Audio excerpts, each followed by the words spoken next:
guys, welcome back to my channel. My name is Veronica. I'm so happy to be back.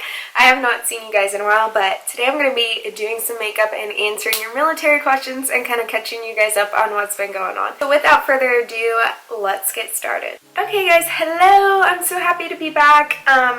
I'm going to go ahead and start doing my makeup because I know if I don't, I'm going to be doing this forever. So I'm going to go ahead and bust out my Jackie Aina palette.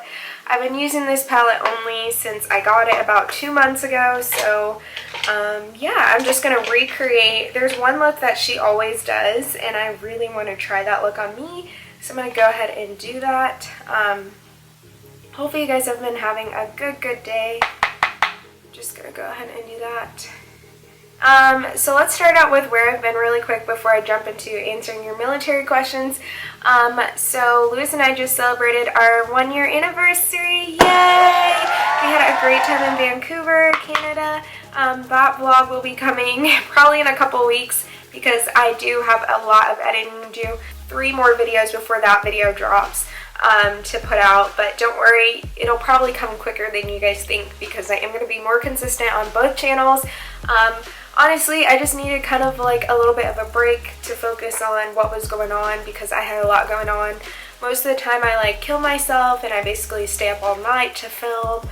I edit up all night on top of work and I just told myself I'm not going to do that anymore. I'm going to be better about my schedule, and if I miss a week, I miss a week.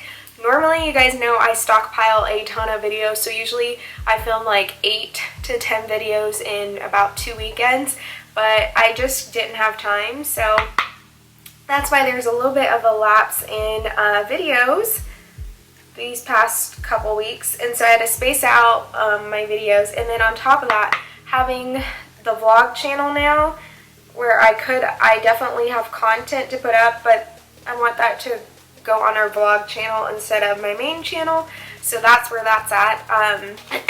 And so it's just been a little bit hard because we have, you know, a lot going on. So on top of that, I was at foolish bragging. I didn't know you was filming. okay, thank you.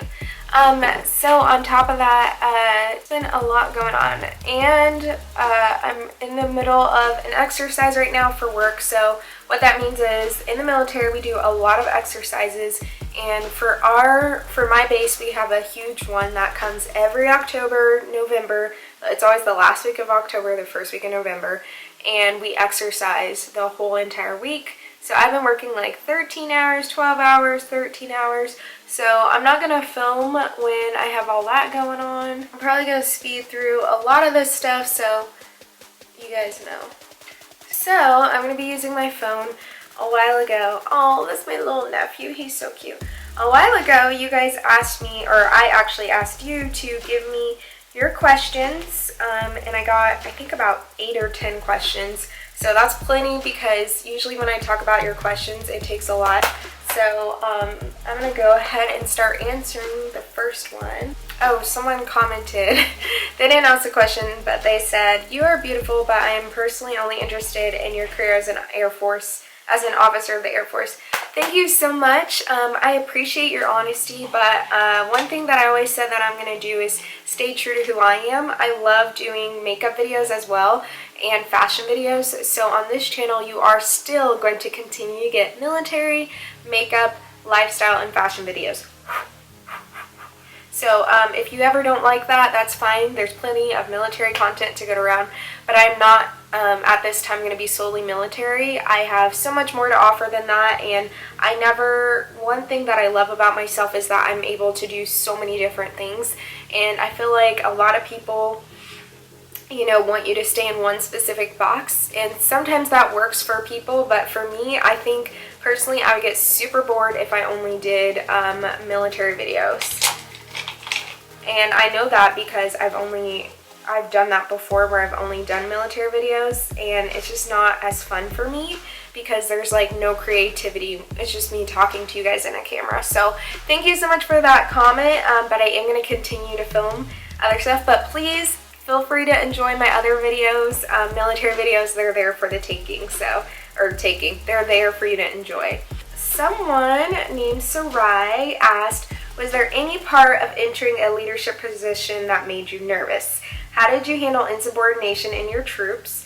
And on the other side, how did your leadership style help gain the respect of your subordinates? That is a great, fantastic question, because I don't think I've ever talked about discipline, and I do want to do a video on that once I PCS, just because I don't want to film a video on discipline when I technically am now a flight commander again, and I don't want people who, because people do know I have a channel, I don't want them to think I'm talking about them, because I'm not, but you know. I did not cut my crease this time. Normally I do. I did not. One part of the leadership position that makes me nervous and still makes me nervous is confrontation. I am not a very confrontational person. I speak up for myself when I feel I need to, especially when I feel very, very offended. I have no problem doing that. But the part that kind of makes it hard for me is when I am basically dealing with people who do something wrong, and it's my job as a flight commander to steer them in the right directions or correct them. I just have a hard time doing that because I'm kind of like, in reality, I am one of the younger flight commanders, but in reality, when I first started, especially when I was 23, turning 24, a lot of my subordinates were a lot older than me, and I'm like, why should I have to say anything to you when you're older than me? You should know more. You've been in the military longer than me. I shouldn't have to say anything. But unfortunately, there are people who just need a guide, or that you have to course correct them because they think, you know, for whatever reason, they're just getting in trouble a lot. That makes me super uncomfortable when I've had to issue paperwork, and I've had to do discipline, and so that's probably the most thing that makes me nervous still to this day, just because I hate confrontation. But I will defend myself if I need to. Another thing that makes me kind of nervous, just not on a discipline front, being a leader, is just kind of like knowing your people enough to where, it doesn't make me nervous, but it's hard. Knowing your people enough to where you can tell when something's not right. I am a very intuitive person, but it is hard for me to be a flight commander and know all the ins and outs of my people. Sometimes in the military, a lot of times actually, they expect you to know your people like the back of your hand. And a lot of the times though too, I think what leadership sometimes doesn't remember when they were flight commanders is that there's going to be things that you're not going to know. It's kind of like a parent. Your parent's not going to know every single little thing. And so when something happens, it's almost like, well, you should have known that. And that makes me nervous because, you know, I want to be a great leader. I don't want anyone to be suffering in silence, you know. And that's one thing that I know I struggle with a lot, is suffering in silence, because I just deal with stuff. But I don't ever want my people to feel like that. So for me, that's a struggle that I face as like a flight commander, because, you know, I want my people to know that they can come to me if there's issues going on, or, you know, I can spot when something's not right. But sometimes, frankly, I just don't. Sometimes I miss things, and for me, that makes me nervous that something, God forbid, will happen that I miss that could have been prevented. How do I handle insubordination? So the first thing that I do usually is I don't react right away. So when there's insubordination, I used to think like, I'm about to correct you right away. I learned as a leader, nope, you gotta wait till you are personally not emotional. I've had people say some pretty disrespectful stuff to me, and I had to say, you're not Veronica, you're still an LT, so you're gonna take a step back. I don't correct them right away. I kind of talk myself down first. Then I think about, okay, I need to call them into my office. And the first thing that I usually let them know is, okay, you were disrespectful, or whatever the incident was. And then I kind of ask, is there something going on that I need to go know about? Are you stressed out? You know, and honestly, 8 times, I won't say 9, it's usually 8 times out of 10, there's something going on at home. And when that's happening, then I can, you know, address that. It does not negate or excuse when someone is disrespectful or insubordinate to you. Again, it does not negate or dismiss or excuse when someone is insubordinate to you. If someone is insubordinate, you do need to correct that and handle that. But knowing that something's going on helps a lot. It helps tell me, paint a story of what's going on, what I can do to help that person. if I can do something to help that person. Paperwork is something we give in the military. It's basically discipline, where it's like being written up. So we do that. I try not to do that until you earn it. So it's not me giving it to you because I think you deserve it. It's you've earned it. You put me in a position where I now have to give you paperwork, and that's that. So that's what I tell my people. You can, if you are the issuing commander giving the person paperwork, you can remove it from their record if you see them doing better. I have yet to do that because 9 times out of 10 when I've issued it, they've earned it and they let me know that they would like to keep that in their record. So if that makes sense. It sucks. I hate giving paperwork. It actually makes me ill. I feel sad. I don't like it. It's like the worst part. I hate doing it. So a lot of the times it's funny because I think when you issue it and you have to, you know, be professional and whatever when you're issuing it. But I think a lot of the times the people getting the paperwork think that you want to do it and that you're like gung-ho, you get like a high off giving people paperwork. It's not true. It's totally the opposite, at least for me. I feel sick. I don't want to. It's kind of awkward because then not only do you have to issue the paperwork, but then you have to follow up on them and make sure they're okay, and it's like the weirdest thing. So it's basically like when you get a spanking and then your mom comes back or your dad comes back and is like, you know, I love you, or they put you in timeout or whatever. I love you and stuff. So that's kind of how it is, but it's not fun. I'm gonna go ahead and finish up my eyes because I'm already at 15 minutes and I have not done the rest of my eyes. So I'm gonna finish up my eyes and then we'll come back for the face and finish more questions. Okay guys, I'm back. I had to finish doing my makeup because it was not good. How do you handle insubordination? And on the other side, how did your leadership style gain the respect of your subordinates? So that's a big part. Respect is not given, it is earned. A lot of the time, sometimes depending on who your troops are, sometimes they have issues because of past experiences with prior leadership, so sometimes you have to overcome that. But basically, I treat everyone like peers, no matter what your rank, at least when they're working with me or underneath me. So you're kind of like a peer. I want you to speak up. I want you to be involved. And I just think that comes with overtime. And honestly, when you say something, do what you're going to say. If you can't do it, then explain to them. But do not confuse with that. Do not confuse that with when you're a leader, you have to explain every little thing step by step. No. Sometimes they just have to trust where you're going, even if they can't support it. They just have to be on that plane too. And so a lot of the times, not with necessarily the flight that I have now, but with my previous flight, there's a lot of times where I couldn't explain every little thing because there's just certain things that they don't need to know. So I had to have them just trust me. Some of them, sometimes you're going to have troops who still don't trust you no matter what you do. Sometimes you're going to have troops who are just amazing. They trust you. They do what they're told. They ask questions. They get involved. And then, like I said, other times you're just going to have those people who you can't fix. Understand that you're not there to fix everyone. You're there to motivate. You're there to be a good leader. You're there to support them. You're there to ultimately do you're there to do what you can for them, but understand you cannot save everyone. And so once I realized, hey, sometimes it's not me, it's you, and you're on your, do the best that you can. But yeah, that's ultimately how I got through it. I think my leadership style is very transparency. I'm very assertive. I'm direct. I tell it like it is. If I see someone struggling, then I understand I need to correct maybe what I'm saying or have a talk with them, but I'm very, very transparent. So what you see is what you get. I laugh with them, I have fun with them, but I also let them know that I am the flight commander. So just kind of like that. That's kind of my style. Some people are very laissez-faire, where they're just like, whatever, not my problem. Some people are very, very direct, hands-on.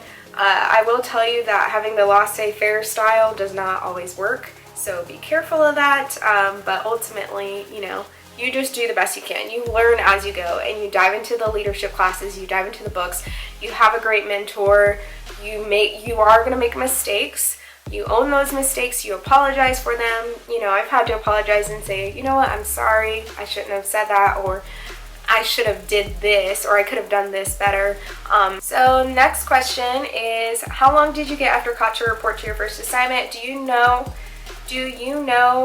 Does it vary by location?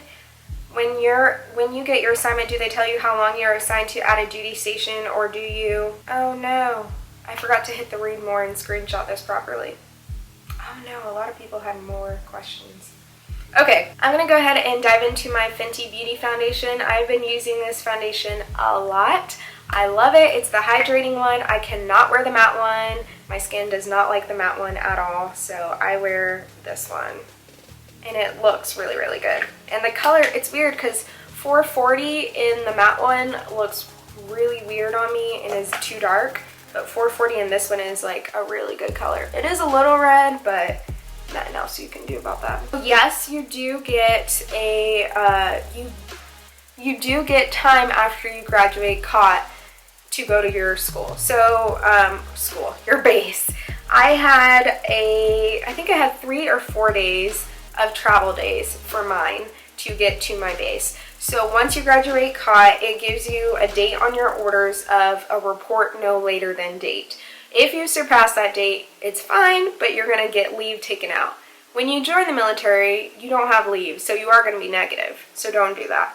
You can do that, but don't. You don't want to start out negative. There are people who do that, but don't do that.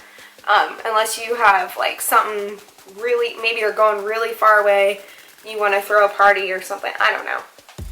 Using my e.l.f. sponge because this sponge is the best sponge in the world for beauty sponges.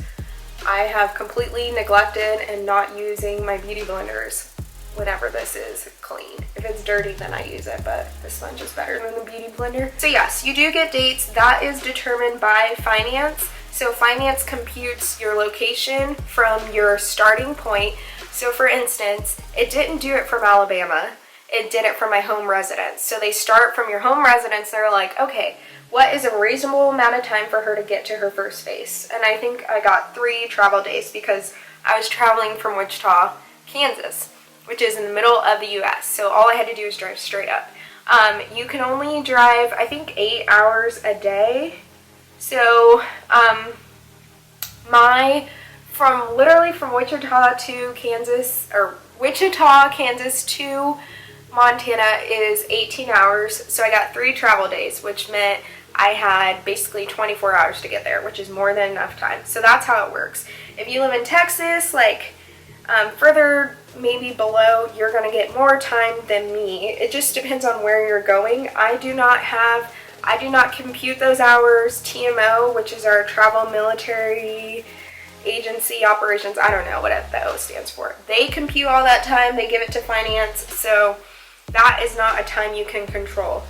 You do get, depending on when you leave, you do get time where you can have basically like a free day before you have to actually sign in. I can't remember how that looks, but I know even when I got there, I had like an extra day where I didn't have to sign in just yet, just because of the time. I think I got there early, and my boss was like, yeah, oh yeah, you don't, just because you get here early, you don't have to, sign in. You can start this day. So we coordinated a date. I did not take any leave en route at all. I came straight here, which worked out because then I wasn't negative leave. I saved all my receipts and all that stuff, so because you do get reimbursed mileage and stuff, gas, certain things. I can't remember every single thing. It does vary, so I can't say every person, if you get orders in June, you have to report by the end of the month. That's generally how your orders go, but I can't say there's like a standard thing. Of course it looks super red on camera. Don't worry, it's gonna calm down once I do my concealer. Yes, if you go overseas, you're gonna get more time. Also, if you go overseas, it's a lot more coordination. You have to get flights because you're not driving. You have to figure out if you can or cannot take your car, because some countries you can, some countries you can't. Do you even want to take your car? If you have pets, it's a whole ordeal. So if you're going overseas, you would know pretty early because there's a lot of coordination you have to do. My case was a little bit different. I got my assignment last minute because the girl or guy, I can't remember if it was male or female, whoever was supposed to come here got in trouble or got kicked out. I don't know. Honestly, I have no idea. So I got diverted here. I didn't know what my assignment was going to be if I wasn't here, but I'm happy I got this assignment as my first assignment. because it taught me a lot of lessons. I got a lot of responsibility. I did a lot while I was here. I met a lot of cool people. So yeah, a lot of people ask me this question, when do you get your assignment? I got my assignment right before I went to COT. Some people got it during COT, some people got it after COT. Generally, if you're going to COT, like if you're medical, which is not COT anymore, it's TFOT, but if you're medical, chaplain, stuff like that, you should already pretty much know your assignment before you get to TFOT or COT. Sometimes, like I said, in some certain circumstances you don't know because they're still figuring out things, but you should know before you go. So Travel Pretty, I like that name, said, and I forgot to hit read more. Gosh, Veronica, you're such a goob. I've read statistics about the number of men versus women in the Air Force, but I'd love to know what percentage of women it actually feels like you work with day to day. For example, 20% of women, the rest men, more or less. Also, does this seem to be, dang it, I forgot to hit read more. Maybe she was going to say a trend or something. So, first of all, in the medical group, medical community, you're going to work with a lot more women. There's still more men than women, but there's going to be a lot more women you work with. I don't notice any issues for my percentage, but as far as the MSC officers, I'm the only female officers. When it comes to working with like flight command and stuff, I've been the only female MSC since I've got here, who's a CGO. Our administrator is also female, but we've had males both back to back. So I don't count her just because she doesn't really work as like a flight commander. When it comes to women, I would say I work with 20 to 30% women at the medical group, and then the rest are men. There's a lot of males in the military. They outweigh females by far. Even when I'm not working the medical group and like, because you guys know I'm a part of a lot of different things at the base.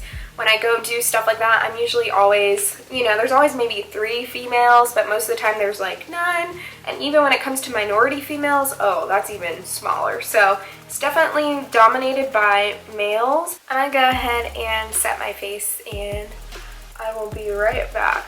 Okay guys, I'm back. I had to finish my eyes because, and do some of my face because I was moving way too slow and I have so many questions. Like I purposely only picked about 8 questions, but I didn't realize there was like 5 questions within the 8 questions. So I'm gonna keep it moving. There are more questions from Jessica Q. She asked another set of questions. What are some things you didn't expect from the Air Force, good and bad, after you commissioned? What's the tough parts about being active duty? What's your favorite part? These are great questions, you guys. So some things I didn't expect were you work a lot of hours. So this is kind of be a good and bad at the same time. So you do work a lot more than what I anticipated. There's a lot more controlling parts about the military that I didn't expect, and a lot of stuff that you just don't know until you're in it. So it's not necessarily a bad thing, but it's just depending on, like, I don't know, sometimes I just want to be more free than what I am, and I struggle with that sometimes because sometimes I want to pierce my nose, sometimes I just want to have dreads in my hair, and I realize I can't.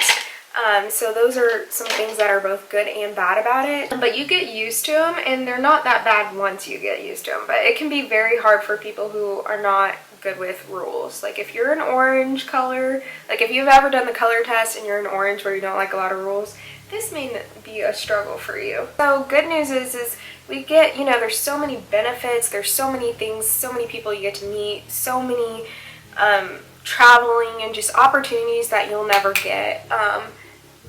And it's opportunities that you don't have to do on your own dime, and that's just something you can't take away. And then as far as like healthcare wise, we get free healthcare, which I know you guys are like, oh, that's not big of a deal, but it's a huge deal when you don't have to pay for your family. If something, medically happens, we don't have to pay any money.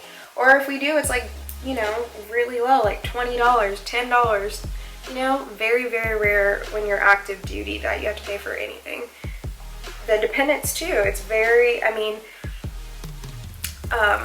when I was a dependent, because I've been a dependent longer than I've been in, I barely paid for anything. When I was hospitalized, I paid $11 a day.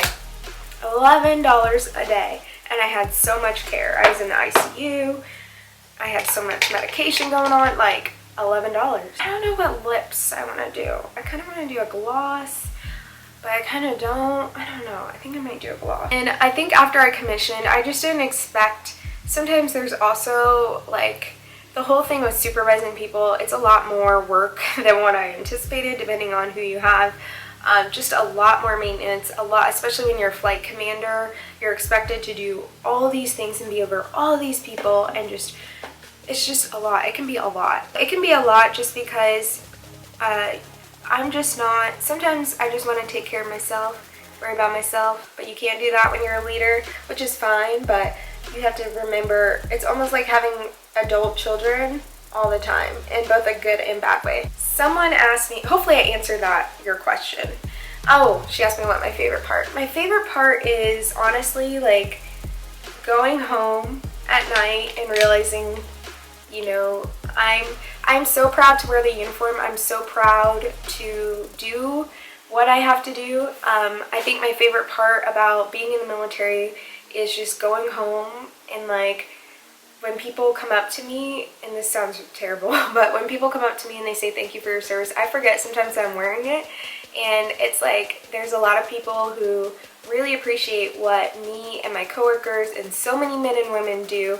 I serve. And my favorite part is knowing that some little black girl is looking up to me, and she sees me and she realizes I can do it too. So next person asked, do you know if minor anxiety is disqualifying for the Air Force? I've taken the smallest dose around just a couple of months, and I can't get it off. I can't get off it now since I've been, if I need be, since I still have a couple of years left in my degree, but I was told by a recruiter that I have to potentially get a waiver.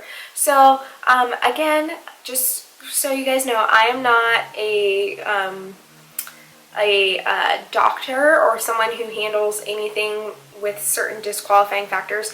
Number one, what I found out in the Air Force, there's usually always a waiver. There's some things that are not waiverable. Anxiety is not one of those to my knowledge, especially me working in the medical group. There's a lot of people who struggle with anxiety, who are on medication for anxiety, and that's fine. It depends on the job you're doing.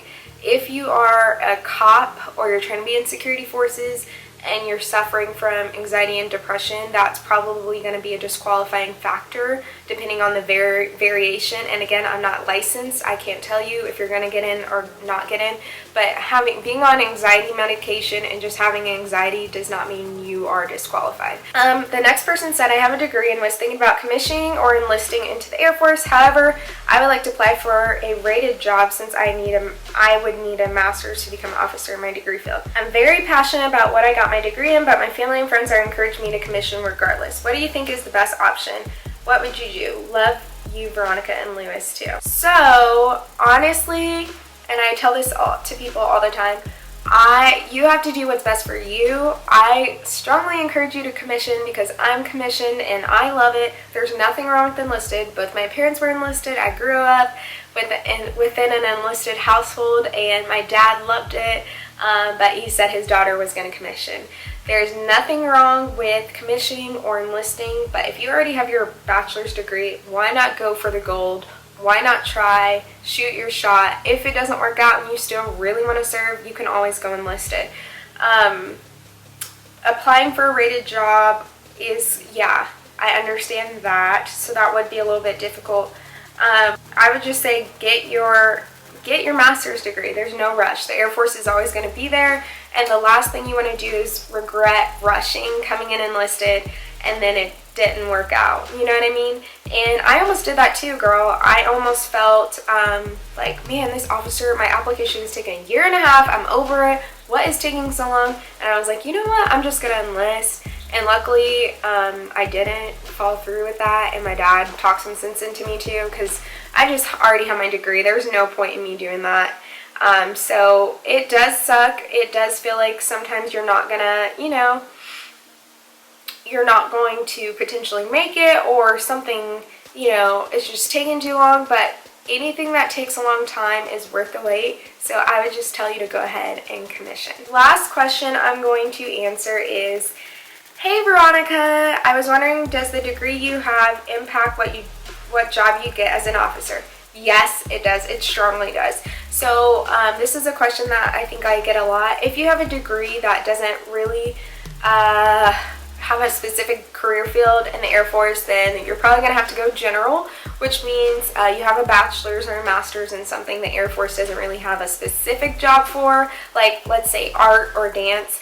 Then you're going to get whatever degree, you're going to get whatever career field they tell you, which is not where you want to be at. You want to be able to control it. So best thing is you don't have to re-get a new degree, but you should look and make sure those specific courses are taken. So for instance, for MSCs, you don't have to have bachelor's in business degrees as long as you've taken all those business courses within your degree. So that's the kicker. I have a bachelor's degree in psych, but I wanted to get a job in tech. Would I be able to do that, or would I need to go in as enlisted to get a tech job? So if you're talking about information technology, you definitely have to have courses, like I just discussed, in technology. You can't have a psychology degree and try to be a tech officer, IT officer. It doesn't work like that. You have to have Security Plus taken, you have to have all these things, and I know this because I'm friends with a lot of comm officers, and they all have degrees in information technology. So your best bet would to be go back and take courses, and you might have to get another degree in that case, or you can be enlisted, but you would have to qualify to be a tech and enlisted. But again, you would still have to pass your ASVAB as an enlisted and be able to say that you prefer tech as your #1 preference, but doesn't mean you guaranteed get it. So to really guarantee it, honestly, I would go back and do more classes so I can be a tech officer. And thank you guys for saying you love Ron and Lou. Ron and Lou is strong. I'm continuing on. I'm so happy you guys loving our vlog. So if you haven't subscribed to our vlog channel, go ahead and do that. I'm going to sign out because I'm going to do my lips and my hair, but this video is over, so I'm going to film another video. Thank you guys for watching. I hope you guys enjoyed this video. I'm happy to be back. Sorry, not sorry. I did take a little bit of a break, but that was because I was traveling, military work. It was just a lot happening, so I'm back. The two videos a week. I can't even talk. I'm uploading twice a week. Those are back, 2 videos a week on Tuesdays and Thursdays at 06 Mountain Standard Time, so probably 7 o'clock your time, or 8 o'clock your time, or 5 a.m. your time. Super early, so yeah. Thank you guys so much for watching. Go ahead and click that subscribe button, and stay tuned for more videos. Bye!